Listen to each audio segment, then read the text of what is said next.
Hi, Gregory Klump here, Chief Economist with the Canadian Real Estate Association with more news on national housing activity over multiple listing service systems of Canadian real estate boards for December of 2011.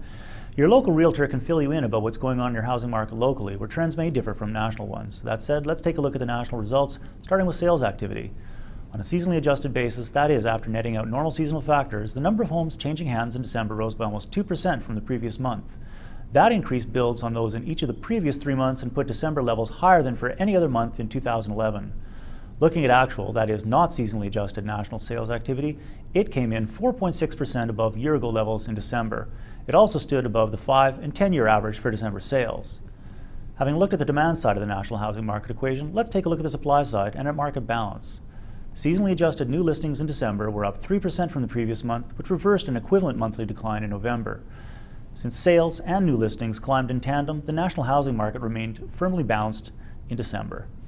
The national sales to new listings ratio, a measure of the market balance, stood at 54.8% in December, down slightly from 55.5% in November. Based on a sales to new listings ratio of between 40 and 60%, just over half of local markets in Canada were balanced in December, which is similar to what we saw in November. Another important measure of housing market balance is the number of months of inventory, which represents the number of months it would take to sell current inventories at the current rate of sales activity. It stood at 5.8 months nationally at the end of December, which is down marginally from 5.9 months at the end of November. The number of months of inventory nationally has stayed within short reach of 6 months since April of 2011 onward. That said, it peaked in August, and December marked its 4th monthly decline to end the year where it stood at the end of the first quarter. And lastly, let's take a look at average price.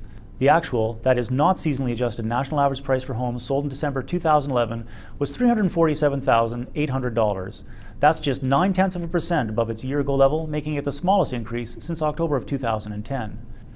Waning price momentum suggests the continuation of low interest rates is not causing the Canadian housing market to overheat. Looking ahead, high-end home sales seem unlikely to spike again in the first quarter of 2012 like they did at the beginning of 2011, so national average price momentum may wane further over the next few months. At the beginning of 2011, CREA emphasized the unusual compositional shift which resulted in a marked increase in average price at that time. It will no doubt need to emphasize those same factors should national average price in early 2012 fall short of the year-ago average prices. I'll be back next month with CREA's stats for January of 2012, so stay tuned.